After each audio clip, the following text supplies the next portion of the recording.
જો તમને પણ ગમે ત્યાં અને ગમે તેમ ફોન મૂકીને ચાર્જ કરવાની આદત હોય ને તો હવે ચેતી જજો, નહીંતર તમારું બેંક બેલેન્સ ખાલી થઈ જશે.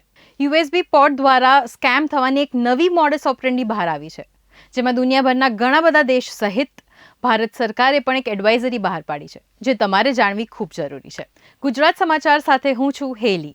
જ્યારે આપણે ફ્રી ચાર્જિંગ સ્ટેશન્સ ઉપર, જેમ કે એરપોર્ટ છે, પછી કેફેઝ, હોટેલ્સ અથવા તો બસ સ્ટોપ છે, ત્યાં આગળ આપણે જ્યારે પણ જે આપણો ફોન છે એ ચાર્જિંગમાં ભરાવીએ છીએ, ત્યારે એ સમયે હેકર્સ આપણી બધી જ ડિટેલ્સ ટ્રેક કરી શકે છે. પબ્લિક ચાર્જિંગ સ્ટેશન ઉપર તમારા ફોનમાં યુએસબી કેબલ ઇન્સર્ટ કરતાં જ માલવેર અને મોનિટરિંગ સોફ્ટવેર થકી હેકર્સ તમારી બધી જ ડિટેલ્સ, તમારું લાઈવ લોકેશન શું છે, તમારા બેંકની ડિટેલ્સ, તમારી પર્સનલ ઇન્ફોર્મેશન બધું જ ટ્રેક કરી શકે છે.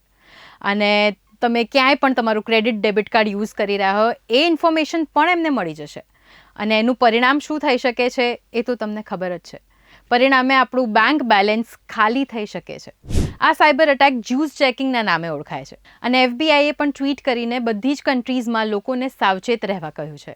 જરૂરી નથી કે બધા જ ચાર્જિંગ પોઈન્ટ્સ ઇન્ફેક્ટેડ હોય, પણ જો તમે તમારો ફોન પ્લગ ઇન કરો અને પછી બ્રાઉઝરમાં પોપઅપ્સ આવવાના શરૂ થઈ જાય અથવા તો મેસેજીસ આવવાના શરૂ થઈ જાય જેમાં લિંક આપેલી હોય અને એ લિંક ઉપર ક્લિક કરવાનું કહી રહ્યા હોય, તો સમજી જજો કે તમે જે પોર્ટમાં પ્લગ ઇન કર્યું છે એમાં કંઈક ઇશ્યુ છે. તો આનાથી બચવા માટે યુએસબી ચાર્જિંગ પોર્ટ્સની જગ્યાએ પાવર આઉટલેટ યુઝ કરવાનું રાખો, અથવા તો પોતાનો યુએસબી કેબલ સાથે રાખો, અથવા પાવર બેંક સાથે લઈને બહાર નીકળવાની ટેવ પાડો. અને ઇન કેસ જો પાવર બેંકમાંથી પણ પાવર જતો રહેશે તો તમે એ ચાર્જિંગ પોઈન્ટ ઉપર તમારી પાવર બેંકને ચાર્જ કરી શકો છો અને એના થકી તમે તમારો ફોન ચાર્જ કરી શકો છો, જેથી કરીને તમારો જે ડેટા છે એ સિક્યોર રહે. અથવા તો જો તમે લેપટોપ લઈને ટ્રાવેલ કરી રહ્યા હો તો તમે તમારો ફોન લેપટોપ થકી પણ ચાર્જ કરી શકો છો. એન્ડ ઇન કેસ જો તમારો ફોન હેક થઈ જ ગયો છે તો શું કરી શકાય? તો તમે તમારા ફોનને ફેક્ટરી રીસેટ મારી શકો છો. પણ ઓફકોર્સ એ કરવાનો જીવ નહીં ચાલે, તો એ સિવાય બીજો ઓપ્શન શું?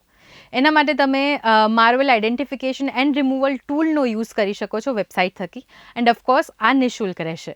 In short, public charging stations power તો ટ્રાન્સફર કરે છે, પણ એની સાથે સાથે ક્યારેક ડેટા પણ ટ્રાન્સફર કરી દે છે.